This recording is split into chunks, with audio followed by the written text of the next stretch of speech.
ਸਤਿ ਸ਼੍ਰੀ ਅਕਾਲ। ਤੁਸੀਂ ਜੁੜੇ ਹੋਏ ਹੋ ਪੰਜਾਬੀ ਰੇਡੀਓ USA ਦੇ ਨਾਲ ਤੇ ਮੈਂ ਹਾਂ ਪ੍ਰਵੀਨ ਸ਼ਰਮਾ ਲੈ ਕੇ ਹਾਜ਼ਰ ਹਾਂ program update California. Update California program ਦੇ ਵਿੱਚ ਗੱਲਬਾਤ ਕਰਾਂਗੇ ਕੈਲੀਫੋਰਨੀਆ ਦੇ ਵਿੱਚ ਵਾਪਰੀਆਂ ਅਹਿਮ ਵੱਡੀਆਂ ਖਾਸ ਖਬਰਾਂ ਨੂੰ ਲੈ ਕੇ।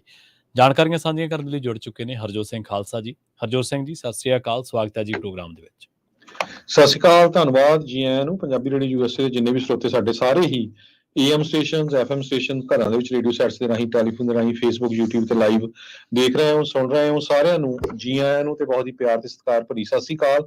ਸਰੋਤਿਓ, ਅੱਜ ਜੁਲਾਈ ਦੀ 26 ਤਰੀਕ ਆ, ਦਿਨ ਬੁੱਧਵਾਰ ਆ। ਤੁਹਾਡੇ ਲਈ ਸ਼ਾਮ ਦਾ ਅਪਡੇਟ ਕੈਲੀਫੋਰਨੀਆ ਪ੍ਰੋਗਰਾਮ ਲੈ ਕੇ ਹਾਜ਼ਰ ਹੋਏ ਆ ਜੀ। ਅਪਡੇਟ ਕੈਲੀਫੋਰਨੀਆ ਪ੍ਰੋਗਰਾਮ ਨੂੰ ਸਪਾਂਸਰ ਕਰਦੇ ਨੇ ਖਾਲਸਾ ਇੰਸ਼ੋਰੈਂਸ ਏਜੰਸੀ ਵਾਲੇ, ਜਿਨ੍ਹਾਂ ਤੋਂ ਤੁਸੀਂ ਹਰ ਤਰੀਕੇ ਦੀ ਇੰਸ਼ੋਰੈਂਸ ਲੈ ਸਕਦੇ ਹੋ। ਇੰਸ਼ੋਰੈਂਸ ਬਾਰੇ ਪਤਾ ਕਰਨ ਦੇ ਲਈ ਇਹਨਾਂ ਦਾ ਨੰਬਰ ਹੈ 408-272-2500। ਇਹ ਪਿਛਲੇ 32 ਸਾਲਾਂ ਤੋਂ ਇੰਸ਼ੋਰੈਂਸ ਦੇ ਵਿੱਚ ਸ਼ਾਨਦਾਰ ਸੇਵਾਵਾਂ ਦੇ ਰਹੇ ਨੇ ਤੇ ਅਮਰੀਕਾ ਭਰ ਦੇ ਵਿੱਚ ਇੰਸ਼ੋਰੈਂਸ ਕਰਦੇ ਨੇ। ਇਹਨਾਂ ਸੇਵਾਵਾਂ ਦਾ ਲਾਭ ਉਠਾਉਣ ਦੇ ਲਈ ਅੱਜ ਹੀ ਡਾਇਲ ਕਰੋ 408-272-2500। ਟਰਕੀਅਨ ਇਮੀਗ੍ਰੇਸ਼ਨ ਲਾ ਫਰਮ ਵਾਲੇ ਜੇ ਟਰਕੀਅਨ ਅਟਾਰਨੀ ਟਰਕੀਅਨ ਦੇ ਨਾਲ ਤੁਸੀਂ US ਇਮੀਗ੍ਰੇਸ਼ਨ ਬਾਬਤ ਕੋਈ ਵੀ ਸਲਾਹ ਕਰਨੀ, ਕੋਈ ਵੀ ਸਵਾਲ ਪੁੱਛਣਾ ਤੇ ਇਹਨਾਂ ਦਾ ਨੰਬਰ ਹੈ 415-909-0503। Amarjit Singh Fresno, Gurbachan Singh Nagra Sacramento, Pritpal Singh Sidhu Lohara Fresno, Tara Singh Sagar Fremont, Harinder Bhin San Jose ਤੇ ਮਨਜੀਤ ਸਿੰਘ ਫਰੀਮੌਂਟ। ਇਹਨਾਂ ਸਾਰੇ ਹੀ ਸਪਾਂਸਰਸ ਦਾ ਬਹੁਤ-ਬਹੁਤ ਧੰਨਵਾਦ। ਤੇ ਜੇਕਰ ਤੁਸੀਂ ਵੀ ਪੰਜਾਬੀ ਰੇਡੀਓ USA ਦੇ ਇਹਨਾਂ ਪ੍ਰੋਗਰਾਮਾਂ ਨੂੰ ਸਪਾਂਸਰ ਕਰਨਾ ਚਾਹੁੰਦੇ ਹੋ ਤਾਂ ਸਟੂਡੀਓ ਦਾ ਨੰਬਰ ਹੈ 408-272-5200 ਜੀ। ਅੱਜ ਦੀਆਂ ਖਬਰਾਂ ਵੱਲ ਆਈਏ ਤੇ ਸਭ ਤੋਂ ਜੋ ਬਿਜ਼ੀ ਬ੍ਰਿਜ ਹੈਗਾ ਪੋਲਾ ਕੈਲੀਫੋਰਨੀਆ ਦੇ ਬੇ ਏਰੀਏ ਦੇ ਵਿੱਚ, ਉਹ ਸੈਨ ਫਰਾਂਸਿਸਕੋ ਓਕਲੈਂਡ ਬੇ ਬ੍ਰਿਜ ਹੈਗਾ।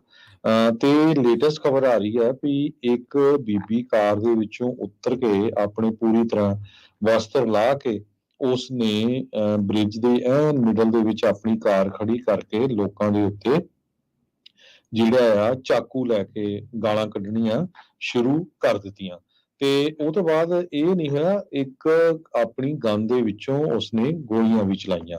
ਲੱਕੜੀ ਕਿਸੇ ਦੇ ਕੋਈ ਜਿਹੜਾ ਆ ਜਾਨੀ ਨੁਕਸਾਨ ਨਹੀਂ ਹੋਇਆ। ਜਦੋਂ ਇੱਕ ਡਰਾਈਵਰ ਨੇ 911 ਤੇ ਕਾਲ ਕੀਤੀ ਪਈ, ਇਹ ਜੋ ਬੀਬੀ ਆ ਹਾਈਵੇ I-80 ਦਾ ਜੋ ਬ੍ਰਿਜ ਹੈਗਾ ਆ ਉਹਦੇ ਉੱਤੇ ਗੋਲੀਆਂ ਚਲਾ ਰਹੀ ਆ। ਉਸ ਤੋਂ ਬਾਅਦ ਫਿਰ ਵੱਡੀ ਗਿਣਤੀ 'ਚ ਪੁਲਿਸ ਨੇ ਉੱਥੇ ਪਹੁੰਚਣਾ ਸ਼ੁਰੂ ਕਰ ਦਿੱਤਾ। ਉਹ ਥੋੜੇ ਸਮੇਂ ਬਾਅਦ ਫਿਰ ਕਹਿੰਦੇ ਪਈ ਉਹ ਨਾਈਫ ਲੈ ਕੇ ਕਾਰ ਦੇ ਵਿੱਚੋਂ ਵੀ ਆਈ ਤੇ ਜੋ ਡਰਾਈਵਰਸ ਉੱਥੇ ਸੀਗੇ ਉਹਨਾਂ ਨੂੰ ਯੈਲ ਕਰਨਾ ਸ਼ੁਰੂ ਕਰ ਦਿੱਤਾ, ਉਹਨਾਂ ਨੂੰ ਗਾਲਾਂ ਕੱਢਣੀਆਂ ਸ਼ੁਰੂ ਕਰ ਦਿੱਤੀਆਂ। ਤੇ ਐਨ ਐਂਡ ਤੇ ਜਾ ਕੇ ਵੀ ਇਸ ਬੀਬੀ ਨੇ ਜੋ ਗੋਲੀ ਚਲਾਉਣ ਦੀ ਕੋਸ਼ਿਸ਼ ਕੀਤੀ। ਲੱਕੜੀ ਕਿਸੇ ਦਾ ਕੋਈ ਜਿਹੜਾ ਨੁਕਸਾਨ ਨਹੀਂ ਹੋਇਆ। ਤੇ ਹੁਣ ਹਜੇ ਤੱਕ ਇਹ ਨਹੀਂ ਪਤਾ ਚੱਲਿਆ ਵੀ ਉਸ ਨੂੰ ਅਰੈਸਟ ਕਰ ਲਿਆ ਕਿ ਨਹੀਂ। ਜਿਹੜਾ ਬ੍ਰਿਜ ਆ ਇਹ ਬਹੁਤ ਬਿਜ਼ੀ ਬ੍ਰਿਜ ਆ। ਕਹਿੰਦੇ 40 ਮਿਲੀਅਨ ਲੋਕ ਹਰ ਸਾਲ ਇਸ ਬ੍ਰਿਜ ਦੇ ਉੱਪਰੋਂ ਲੰਘਦੇ ਹੈਗੇ ਜੀ। ਅਗਲੀ ਖਬਰ ਦੇ ਵੱਲ ਵਧੀਏ ਤੇ ਰੁਖ ਕਰੀਏ ਫ੍ਰੈਜ਼ਨੋ ਦਾ। ਫ੍ਰੈਜ਼ਨੋ ਦੇ ਵਿੱਚ ਇਸ ਵੇਲੇ ਜਿਹੜੇ ਰੈਂਟ ਹਾਈਕਸ ਨੇ ਉਹ ਬਹੁਤ ਜ਼ਿਆਦਾ ਨੇ ਤੇ ਚਰਚਾ ਦਾ ਵਿਸ਼ਾ ਬਣੇ ਹੋਏ ਨੇ। ਟਲੈਰੀ ਤੇ ਫ੍ਰੈਜ਼ਨੋ ਦੇ ਵਿੱਚ ਰੈਂਟ ਹਾਈਕਸ ਜਿਹੜੇ ਨੇ ਉਹ ਆਮਦਨ ਦੇ ਨਾਲੋਂ ਜਦੋਂ ਉਹਦਾ ਅਨੁਪਾਤ ਕੱਢੀਦਾ ਤੇ ਕਿਤੇ ਜ਼ਿਆਦਾ ਨੇ। ਲੰਘੇ ਦਿਨੀ ਆਪਾਂ ਚਰਚਾ ਕੀਤੀ ਸੀ ਇਸੇ ਪ੍ਰੋਗਰਾਮ ਦੇ ਵਿੱਚ ਕਿ ਰੈਂਟ ਜਿਹੜੇ ਨੇ ਉਹ ਸੈਨ ਡਿਆਗੋ ਦੇ ਵਿੱਚ ਇੰਨੇ ਕੁ ਵੱਧ ਚੁੱਕੇ ਨੇ ਕਿ ਉਹ ਸੈਨ ਫਰਾਂਸਿਸਕੋ ਨੂੰ ਵੀ ਪਿੱਛੇ ਛੱਡ ਗਿਆ। ਸੈਨ ਡਿਆਗੋ ਉਹਨਾਂ ਸ਼ਹਿਰਾਂ ਦੇ ਵਿੱਚ ਸ਼ੁਮਾਰ ਹੋ ਗਿਆ ਕੈਲੀਫੋਰਨੀਆ ਦੇ ਵਿੱਚ ਜਿਹੜੇ ਰੈਂਟ ਦੇ ਮਾਮਲੇ ਦੇ ਵਿੱਚ ਸਭ ਤੋਂ ਮਹਿੰਗੇ ਨੇ। ਹੁਣ ਕਿਹਾ ਜਾ ਰਿਹਾ ਕੈਲੀਫੋਰਨੀਆ ਹਾਊਸਿੰਗ ਪਾਰਟਨਰਸ਼ਿਪ ਹੈ ਜਿਹੜੀ, ਉਹਨੇ ਇੱਕ ਰਿਪੋਰਟ ਪਬਲਿਸ਼ ਕੀਤੀ ਹੈ ਤੇ ਇਹਨਾਂ ਨੇ ਇਹ ਗੱਲ ਕਹੀ ਹੈ ਕਿ ਜਿਹੜੇ ਫ੍ਰੈਜ਼ਨੋ ਤੇ ਟਲੈਰੀ ਕਾਉਂਟੀ ਦੇ ਜਿਹੜੇ ਰੈਜ਼ੀਡੈਂਸ ਨੇ, ਲੋਕ ਨੇ, ਨਿਵਾਸੀ ਨੇ, ਇਹ ਜਿਹੜੀ ਹਾਊਸਿੰਗ ਲਗਾਤਾਰ ਮਹਿੰਗੀ ਹੁੰਦੀ ਜਾ ਰਹੀ ਹੈ, ਰੈਂਟ ਲਗਾਤਾਰ ਮਹਿੰਗੇ ਹੁੰਦੇ ਜਾ ਰਹੇ ਆ, ਉਹਨਾਂ ਦੇ ਨਾਲ ਇਹ ਲੋਕ ਜਿਹੜੇ ਨੇ ਜੱਦੋ-ਜਹਿਦ ਕਰ ਰਹੇ ਨੇ। ਅਸਲ ਦੇ ਵਿੱਚ ਜਿਹਨੇ ਫ੍ਰੈਜ਼ਨੋ ਦੇ ਵਿੱਚ ਰਹਿਣਾ ਉਹ ਘੱਟੋ ਘੱਟ $25 ਪਰ ਆਵਰ ਕਮਾਉਂਦਾ ਹੋਵੇ, ਜਿਹੜਾ ਕਿ 1.6 ਟਾਈਮਸ ਵੱਧ ਬਣਦਾ ਸਟੇਟ ਮਿਨੀਮਮ ਵੇਜਸ ਦੇ ਨਾਲੋਂ। ਤੇ ਇਸੇ ਕਰਕੇ ਜਿਹੜੀ ਅਫੋਰਡ ਟੂ ਐਵਰੇਜ ਮੰਥਲੀ ਜਿਹੜਾ ਰੈਂਟ ਬਣਦਾ ਉਹਦਾ $1312 ਬਣਦਾ। ਮੈਂ ਰੁਪਏ ਕਹਿਣ ਲੱਗਿਆ ਸੀ। $1312 ਘੱਟੋ ਘੱਟ ਮੰਥਲੀ ਰੈਂਟ ਹੈ ਇੱਥੇ। ਤੇ ਜੇਕਰ ਤੁਸੀਂ $25 ਪਰ ਆਵਰ ਦੇ ਕਮਾ ਰਹੇ ਹੋ ਤਾਂ ਫਿਰ ਤੁਸੀਂ ਰੈਂਟ ਦੇ ਵਿੱਚ ਸਰਵਾਈਵ ਜਿਹੜਾ ਉਹ ਕਰ ਸਕਦੇ ਆ। ਟਲੈਰੀ ਦੇ ਵਿੱਚ ਇਸੇ ਤਰ੍ਹਾਂ ਜਿਹੜੇ ਲੋਕ ਰੈਂਟ ਦੇ ਉੱਤੇ ਰਹਿੰਦੇ ਨੇ ਤੇ ਉਹਨਾਂ ਦੀ ਜਿਹੜੀ ਮਿਨੀਮਮ ਐਵਰੇਜ ਹੈ ਜਿਹੜੀ ਉਹ $21 ਪ੍ਰਤੀ ਘੰਟਾ ਦੇ ਹਿਸਾਬ ਦੇ ਨਾਲ ਕਮਾਉਂਦੇ ਹੋਣ ਤੇ ਮੰਥਲੀ ਉਹਨਾਂ ਦਾ ਜਿਹੜਾ ਰੈਂਟ ਬਣਦਾ ਉਹ 1109 ਬਣਦਾ। ਸੋ ਇਸ ਵੇਲੇ ਫ੍ਰੈਜ਼ਨੋ ਦੇ ਵਿੱਚ ਦੱਸਿਆ ਜਾ ਰਿਹਾ ਦੋਨਾਂ ਕਾਉਂਟੀਜ਼ ਦੇ ਵਿੱਚ, ਦੋਨਾਂ ਇਲਾਕਿਆਂ ਦੇ ਵਿੱਚ ਕਿ 36,000 ਲੋ ਇਨਕਮ ਰੈਂਟਰ ਨੇ, ਹਾਊਸ ਹੋਲਡਸ ਨੇ ਜਿਹੜੇ ਕਿ ਜਿਨ੍ਹਾਂ ਕੋਲੇ ਜ਼ੀਰੋ ਐਕਸੈਸ ਹੈ ਅਫੋਰਡੇਬਲ ਹਾਊਸਿੰਗ ਦਾ ਤੇ ਇਹ ਵੀ ਦੱਸਦੇ ਨੇ ਕਿ ਲੋ ਇਨਕਮ ਵਾਲੇ ਜਿਹੜੇ ਹਾਊਸ ਹੋਲਡ ਨੇ ਉਹ ਬੜੀ ਤੇਜ਼ੀ ਦੇ ਨਾਲ ਘਰਾਂ ਦੇ ਵਿੱਚੋਂ ਬਾਹਰ ਨਿਕਲਦੇ ਜਾ ਰਹੇ ਨੇ ਤੇ ਕਈ ਲੋਕ ਵੱਡੀ ਗਿਣਤੀ ਦੇ ਵਿੱਚ ਅਜਿਹੇ ਨੇ ਜਿਨ੍ਹਾਂ ਦਾ 70% ਉਹਨਾਂ ਦੀ ਆਮਦਨ ਦਾ 70% ਜਿਹੜਾ ਹਿੱਸਾ ਵਾ ਉਹ ਰੈਂਟ ਦੇ ਵਿੱਚ ਹੀ ਨਿਕਲ ਜਾਂਦਾ ਹੈ। ਮਤਲਬ ਉਹ ਮਹੀਨੇ ਦਾ 26-2700 ਰੁਪਇਆ ਹੀ 3000 ਹੀ ਅਰਨ ਕਰ ਸਕਦੇ ਆ ਤੇ ਇਸੇ ਤਰ੍ਹਾਂ 2010 ਦੇ ਨਾਲ ਜੇਕਰ ਕੰਪੇਅਰ ਕਰੀਏ ਕੰਪੈਰੀਜ਼ਨ ਕਰੀਏ ਤਾਂ 2010 ਦੇ ਵਿੱਚ ਜਿਹੜੀ ਇਹ ਐਵਰੇਜ ਸੀਗੀ 800 ਰੈਂਟ ਹੁੰਦਾ ਸੀਗਾ ਉਦੋਂ ਤੇ ਉਦੋਂ ਤੋਂ ਲੈ ਕੇ ਹੁਣ ਤੱਕ ਜਿਹੜਾ ਰੈਂਟ ਇੰਕਰੀਜ਼ ਹੋਇਆ ਤਕਰੀਬਨ 5% ਜ਼ਿਆਦਾ ਹੋ ਗਿਆ ਤੇ ਇਸੇ ਤਰ੍ਹਾਂ ਐਵਰੇਜ ਜਿਹੜੀ ਹੈ ਟਲੈਰੀ ਦੇ ਵਿੱਚ ਜਿਹੜਾ 700 ਸੀਗਾ ਇਹ ਹੁਣ 750 ਸੀਗਾ ਇਹ ਹੁਣ ਵੱਧ ਕੇ ਤਕਰੀਬਨ ਜਿਹੜਾ 1100 ਤੋਂ ਵੀ ਉੱਪਰ ਜਿਹੜਾ ਉਹ ਚਲਾ ਗਿਆ। ਇਸੇ ਤਰ੍ਹਾਂ ਮਰਸਡ ਦੇ ਵਿੱਚ ਵੀ ਇਨਕਰੀਜ਼ ਦੇਖਣ ਨੂੰ ਮਿਲਿਆ, ਮੋਡੈਸਟੋ ਦੇ ਵਿੱਚ ਵੀ ਇਨਕਰੀਜ਼ ਦੇਖਣ ਨੂੰ ਮਿਲਿਆ। ਮੰਨਿਆ ਇਹ ਜਾ ਰਿਹਾ ਜਿਹੜੀ ਰਿਪੋਰਟ ਹੈ ਜਿਹੜੀ ਯੂਐਸ ਸੈਂਸਸ ਬਿਊਰੋ ਹੈ ਉਹਨੇ ਕਿਹਾ ਹੈ ਕਿ ਜਿਹੜੇ 18% ਲੋਕ ਨੇ ਇੰਡੀਵਿਜੂਅਲਸ ਨੇ ਜਿਹੜੇ ਕਿ ਫ੍ਰੈਜ਼ਨੋ ਕਾਉਂਟੀ ਦੇ ਵਿੱਚ ਪਾਵਰਟੀ ਦੇ ਹੇਠਾਂ ਰਹਿੰਦੇ ਨੇ ਤੇ ਟਲੈਰੀ ਦੇ ਵਿੱਚ ਇਹਨਾਂ ਦੀ ਗਿਣਤੀ 19.4 ਹੈ।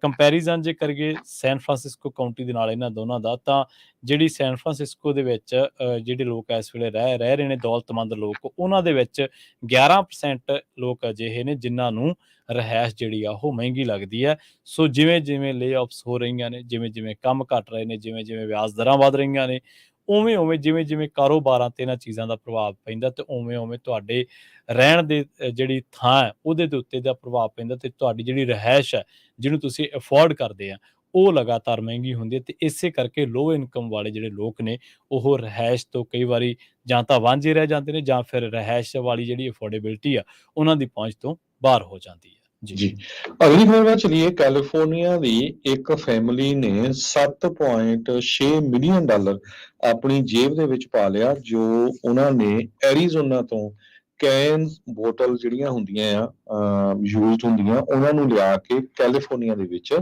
ਰੀਸਾਈਕਲ ਕਰ ਦਿੱਤਾ। ਸੋ ਪ੍ਰੋਸੀਕਿਊਟਰਸ ਕੈਲੀਫੋਰਨੀਆ ਦੇ ਇਹ ਕਹਿ ਰਹੇ ਵੀ ਇਹ ਫਰਾਡ ਆ ਕਿਉਂਕਿ ਐਰੀਜ਼ੋਨਾ ਦੇ ਵਿੱਚ ਜਦੋਂ ਤੁਸੀਂ ਕੋਕ ਦੀ ਬੋਤਲ ਜਾਂ ਹੋਰ ਜਿੰਨੀਆਂ ਵੀ ਇਹ ਕੈਨਸ ਹੈਗੇ ਆ ਪੀ ਕੇ ਉਹਨਾਂ ਨੂੰ ਸਿੱਟ ਦਿੰਦੇ ਆ ਤੇ ਉਹਨਾਂ ਦਾ ਕੋਈ ਵੀ ਪੈਸਾ ਵਾਪਸ ਨਹੀਂ ਮਿਲਦਾ ਜਦਕਿ ਕੈਲੀਫੋਰਨੀਆ ਦੇ ਵਿੱਚ 5 ਸੈਂਟ ਤੋਂ ਲੈ ਕੇ 10 ਸੈਂਟ ਤੱਕ ਪੈਸੇ ਆ ਉਹ ਪਰ ਕੈਨ ਦੇ ਹਿਸਾਬ ਨਾਲ ਦਿੱਤੇ ਜਾਂਦੇ ਆ ਤੇ ਲੋਕਾਂ ਦਾ ਹੀ ਇਹ ਟੈਕਸ ਪੇਅਰ ਮਨੀ ਆ ਜਿਸ ਨੂੰ ਯੂਜ਼ ਕੀਤਾ ਜਾਂਦਾ ਹੈਗਾ। ਸਦਰਨ ਕੈਲੀਫੋਰਨੀਆ ਤੋਂ ਇਹ ਫੈਮਿਲੀ ਬਿਲੋਂਗ ਕਰਦੀ ਹੈਗੀ ਆ। ਕਹਿੰਦੇ ਪਈ ਇਹਨਾਂ ਨੇ $1 million worth of illegal imported beverages containers ਇਹਨਾਂ ਕੋਲ ਰਿਸੀਵ ਕੀਤੇ ਆ ਇਹਨਾਂ ਕੋਲ ਫੜੇ ਵੀ ਹੈਗੇ ਆ।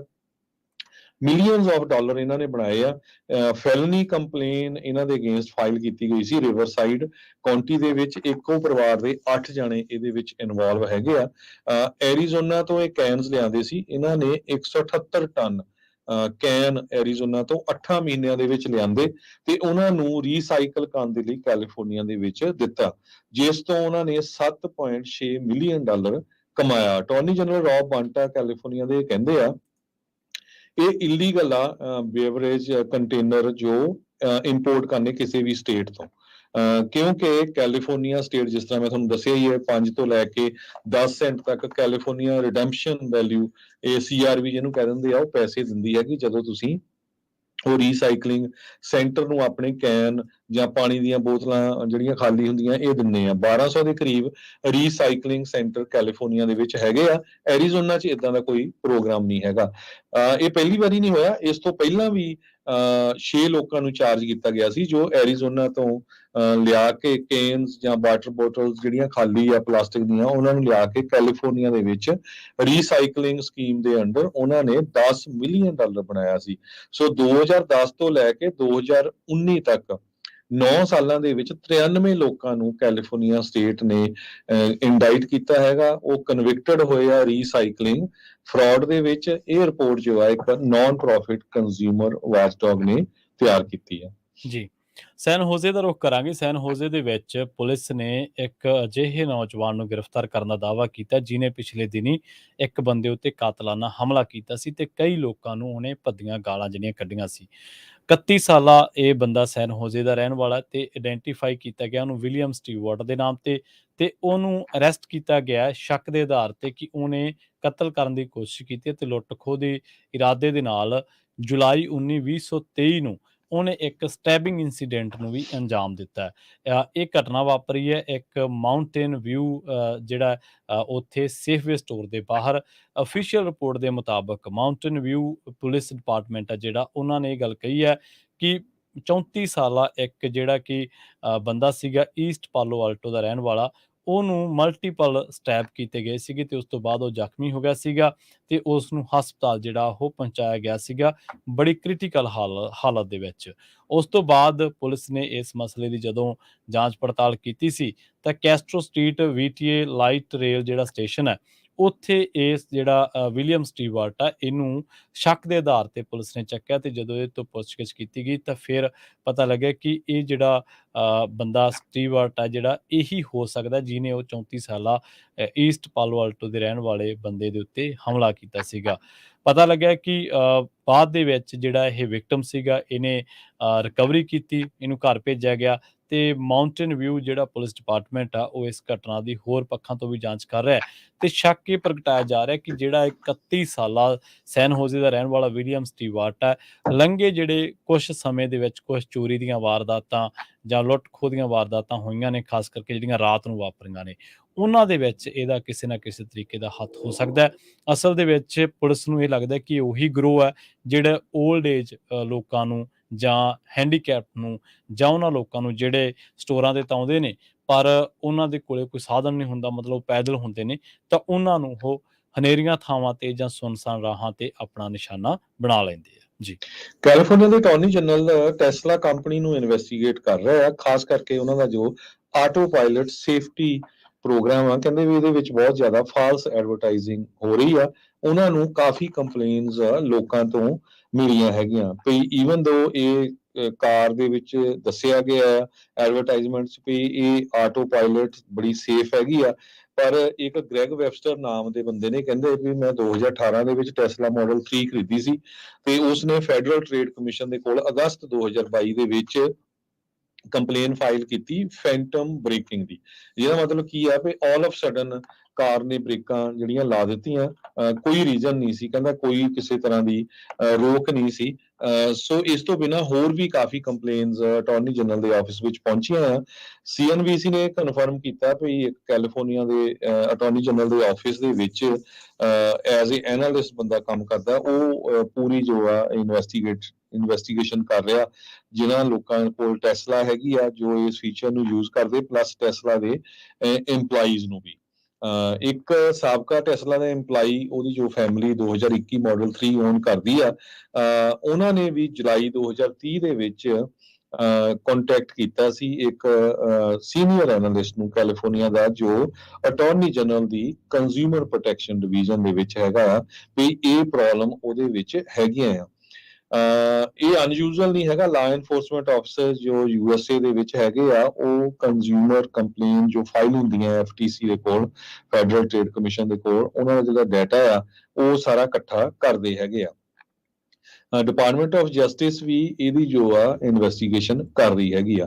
ਕੈਲੀਫੋਰਨੀਆ USA ਦੇ ਵਿੱਚ ਸਭ ਤੋਂ ਵੱਧ ਲਾਰਜੈਸਟ US ਮਾਰਕੀਟ ਆ ਇਲੈਕਟ੍ਰਿਕ ਵਹੀਕਲ ਦੀ, ਜਿਨ੍ਹਾਂ ਦੇ ਵਿੱਚ ਟੈਸਲਾ ਆਉਂਦੀ ਆ। ਟੈਸਲਾ ਦਾ ਹੈੱਡਕੁਆਟਰ ਪਹਿਲਾਂ ਪਾਲੋ ਆਲਟੋ ਸੀ, ਇਹਨਾਂ ਦਾ ਵੱਡਾ ਪਲਾਂਟ ਫਰੀਮੌਂਟ ਸੀ।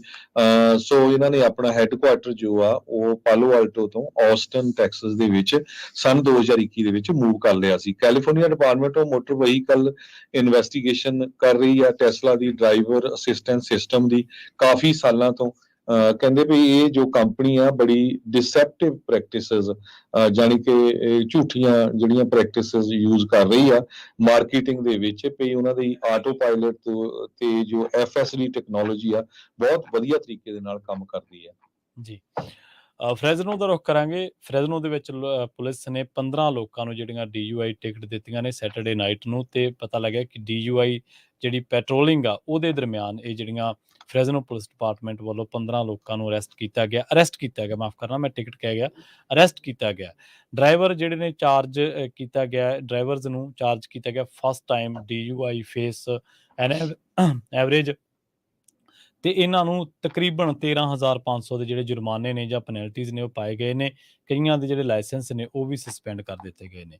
ਪੁਲਿਸ ਨੇ ਆਖਿਆ ਹੈ ਕਿ ਅਸਲ ਦੇ ਵਿੱਚ ਜਿਹੜਾ DUI ਇਨਫੋਰਸਮੈਂਟ ਆਪਰੇਸ਼ਨ ਜਿਹੜੇ ਕੀਤੇ ਗਏ ਨੇ, ਇਹ ਇਸ ਕਰਕੇ ਸੀਰੀਜ਼ ਜਿਹੜੀ ਆ ਉਹ ਚਲਾਈ ਗਈ ਹੈ, ਅਗਸਤ 5 ਤੱਕ ਚਲਾਈ ਜਾਣੀ ਹੈ ਕਿ ਜਿਹੜੇ ਲੋਕਾਂ ਦੀਆਂ ਖਾਸ ਕਰਕੇ ਰਾਤ ਨੂੰ ਲੋਕ ਸਟਾਪ ਸਾਈਨਸ ਦੇ ਉੱਤੇ ਰੁਕਦੇ ਨਹੀਂ ਜਾਂ ਸੱਜੇ ਮੁੜਨ ਵੇਲੇ ਜਦੋਂ ਉਹ ਮੁੜਦੇ ਨੇ ਤਾਂ ਉਹ ਦੇਖਦੇ ਨੇ ਕਿ ਜਿਹੜੀਆਂ ਬੈਕ ਸਾਈਡ ਵਾਲੀਆਂ ਜਾਂ ਫਰੰਟ ਦੇ ਉੱਤੇ ਜਿਹੜੀਆਂ ਉਹਨਾਂ ਦੇ ਅਪੋਜ਼ਿਟ ਜਿਹੜੀਆਂ ਕਾਰਾਂ ਨੇ ਉਸੇ ਰਾਹ ਜਾਣਾ ਹੁੰਦਾ, ਉਹ ਜਦੋਂ ਮੁੜਦੀਆਂ ਨੇ ਤਾਂ ਉਦੋਂ ਉਹ ਦੇਖਦੇ ਨੇ ਕਿ ਉਹਨਾਂ ਦੀ ਜਿਹੜੀ ਲਾਈਟ ਆ ਉਹ ਗ੍ਰੀਨ ਹੋ ਗਈ ਹੈ ਜਾਂ ਹੋਣ ਵਾਲੀ ਹੈ। ਤਾਂ ਉਹ ਲੋਕ ਇਸੇ ਤਰ੍ਹਾਂ ਗਲਤੀ ਕਰ ਸਕਦੇ ਨੇ, ਬੇਸ਼ੱਕ ਉਹਨਾਂ ਦਾ ਰਾਈਟ ਆਫ ਵੇ ਹੈ, ਪਰ ਰਾਈਟ ਆਫ ਵੇ ਉਹਨਾਂ ਦਾ ਧਿਆਨ ਦੇ ਨਾਲ ਮੁੜਦਾ। ਤਾਂ ਉਹਨਾਂ ਨੇ ਪੁਲਿਸ ਨੇ ਆਖਿਆ ਕਿ ਬਹੁਤ ਸਾਰੇ ਲੋਕਾਂ ਨੇ ਇਹਦੇ ਬਾਬਤ ਜਿਹੜਾ ਉਹ ਗਲਤੀਆਂ ਕੀਤੀਆਂ। ਇਹਦੇ ਨਾਲ ਜਿਹੜੇ ਲੋਕ ਪੈਡੈਸਟਰੀਅਨ ਨੂੰ ਕੁਛ ਵੀ ਨਹੀਂ ਗੌਲਦੇ, ਆਪਾਂ ਦੇਖਿਆ ਕਿ ਕਈ ਵਾਰੀ ਆਪਾਂ ਸਟਾਪ ਸਾਈਨ ਜਾਂ ਮਾਰਕਿੰਗ ਦੇ ਉੱਤੇ ਜਦੋਂ ਆਪਾਂ ਲੰਘਦੇ ਹੁੰਦੇ ਹਾਂ ਤੇ ਆਪਾਂ ਨੂੰ ਲੱਗਦਾ ਕਿ ਸਾਰੇ ਚਾਰੇ ਪਾਸੇ ਖਾਲੀ ਨੇ, ਤਾਂ ਉਹ ਵੀ ਜਿਹੜਾ ਕਈ ਵਾਰੀ ਧੋਖਾ ਖਾ ਜਾਂਦੇ ਆ। ਇੱਥੇ ਵੀ ਜਦੋਂ ਵੇਖੀਦਾ ਆਪਾਂ ਕਲਿੰਟਨ ਦੇ ਉੱਤੇ ਫਲੈਸ਼ਿੰਗ ਰੈੱਡ ਲਾਈਟ ਆ, ਉਹਦਾ ਮਤਲਬ ਤੁਸੀਂ ਉਹਨੂੰ ਐਜ਼ ਏ ਸਟਾਪ ਸਾਈਨ ਗਿਣਨਾ ਜਦੋਂ ਫਲੈਸ਼ਿੰਗ ਰੈੱਡ ਲਾਈਟ ਆ, ਪਰ ਬਹੁਤ ਵਾਰੀ ਲੋਕ ਉੱਥੇ ਦੇਖਦੇ ਆ ਕਿ ਕੋਈ ਨਹੀਂ ਹੈਗਾ, ਨਿਕਲ ਜਾਂਦੇ ਆ। ਤਾਂ ਉੱਥੇ ਵੀ ਹੁਣ ਵੇਖਿਆ ਹੋਣਾ ਪੁਲਿਸ ਖੜ ਜਾਂਦੀ ਹੈ ਕਈ ਵਾਰੀ 41 ਜਦੋਂ ਆਪਾਂ ਲੈਂਦੇ ਹਾਂ ਉਸ ਤੋਂ ਪਹਿਲਾਂ ਦੀ ਇਹ ਗੱਲ ਆ।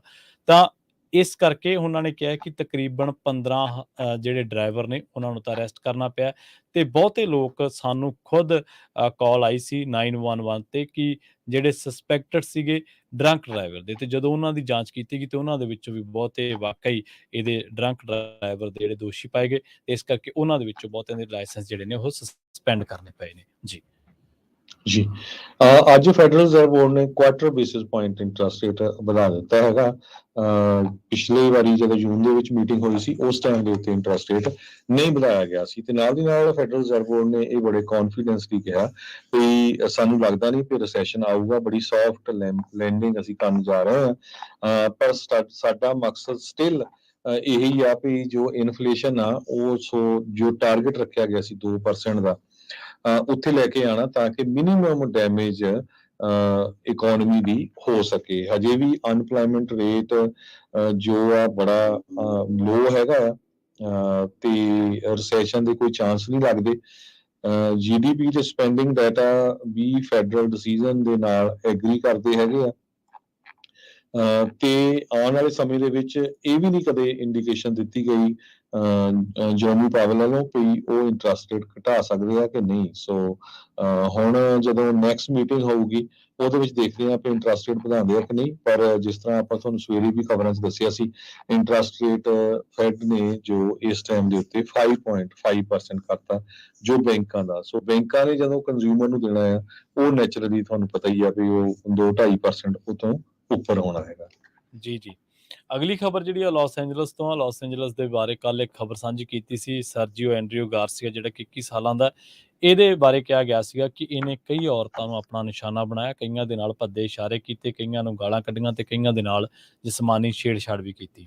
ਹੁਣ ਦੱਸਿਆ ਗਿਆ ਹੈ ਕਿ ਜਿਹੜਾ ਇਹ ਬੰਦਾ ਹੈ ਜਿਹਦੇ ਉੱਤੇ ਸ਼ੱਕ ਹੈ ਕਿ ਇਹਨੇ ਸੀਰੀਜ਼ ਆਫ ਅਟੈਕ ਜਿਹੜਾ ਵੂਮਨ ਦੇ ਉੱਤੇ ਕੀਤਾ, ਤਾਂ ਇਹਨੂੰ ਹੁਣ ਜਿਹੜਾ ਅਰੈਸਟ ਕਰ ਲਿਆ ਗਿਆ, ਓਫੀਸ਼ੀਅਲ ਅਨਾਉਂਸ ਜਿਹੜਾ ਕੀਤਾ ਗਿਆ ਤੇ ਦੱਸਿਆ ਗਿਆ ਕਿ ਇਹ ਟਿਜੁਆਨਾ ਨੂੰ ਜਿਹੜਾ ਉਹ ਅਪਰੋਚ ਕਰ ਰਿਹਾ ਸੀਗਾ ਤੇ US ਮਾਰਸ਼ਲ ਸਰਵਿਸਿਜ਼ ਨੇ ਜਿਹੜੀਆਂ ਉਹਨਾਂ ਨੇ ਇਹਨੂੰ LA ਕਾਉਂਟੀ ਜਿਹੜਾ ਉਹ ਵਾਪਸ ਲਿਆਂਦਾ।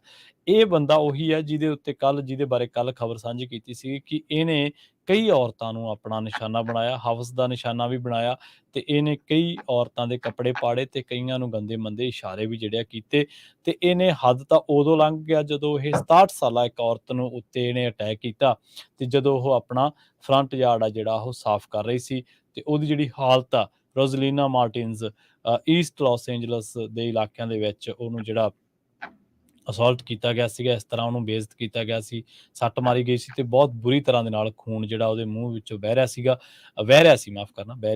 ਸੀਗਾ। ਸੋ ਹੁਣ ਇਹਨੂੰ ਅਰੈਸਟ ਜਿਹੜਾ ਉਹ ਕਰ ਲਿਆ ਗਿਆ ਤੇ ਇਹਦੇ ਜਿਹੜੇ ਵਿਕਟਮਸ ਨੇ ਉਹਨਾਂ ਨੇ ਪੁਲਿਸ ਨੂੰ ਇਹ ਗੱਲ ਕਹੀ ਹੈ ਕਿ ਵਿਕਟਮਸ ਵੀ ਮੂਹਰੇ ਆਏ ਨੇ, ਉਹਨਾਂ ਨੇ ਪੁਲਿਸ ਨੂੰ ਇਹ ਗੱਲ ਕਹੀ ਹੈ ਕਿ ਇਹਦੇ ਉੱਤੇ ਜਿਹੜੇ ਚਾਰਜਸ ਆ ਇਸ ਤਰੀਕੇ ਨਾਲ ਫਰੇਮ ਕੀਤੇ ਜਾਣ ਕਿ ਇਹ ਬੰਦਾ ਦੁਬਾਰਾ ਲੋਕਾਂ ਨੂੰ ਪਰੇਸ਼ਾਨ ਨਾ ਕਰ ਸਕੇ। ਅੱਜ ਲਗਾਤਾਰ 13ਵੇਂ ਦਿਨ ਜੋ ਡਾਓ ਜੋਨ ਇੰਡਸਟਰੀਅਲ ਆ ਉਹ ਸਟਾਕ ਮਾਰਕੀਟ ਦੀ ਜੇ ਗੱਲ ਕਰਦੇ ਜੀ ਉੱਪਰ ਗਿਆ 0.23% ਤੇ ਕਲੋਜ਼ ਹੋਇਆ 35,520.12 ਤੇ S&P ਇੰਡੈਕਸ ਥੋੜਾ ਜਿਹਾ ਡਾਊਨ ਗਿਆ 0.02% ਤੇ ਕਲੋਜ਼ ਹੋਇਆ 4566.75 ਤੇ ਨੈਸਡੈਕ ਡਾਊਨ ਗਿਆ 0.12% ਤੇ ਕਲੋਜ਼ ਹੋਇਆ 14,127.28 ਤੇ। ਸੋ ਇਹ ਸਾਰਾ ਕੁਝ ਨੂੰ ਜੇ ਦੇਖਦੇ ਜਾਈਏ ਵੀ ਸਟਾਕ ਮਾਰਕੀਟ 13 ਦਿਨਾਂ ਤੋਂ ਉੱਪਰ ਜਾ ਰਹੀ ਆ।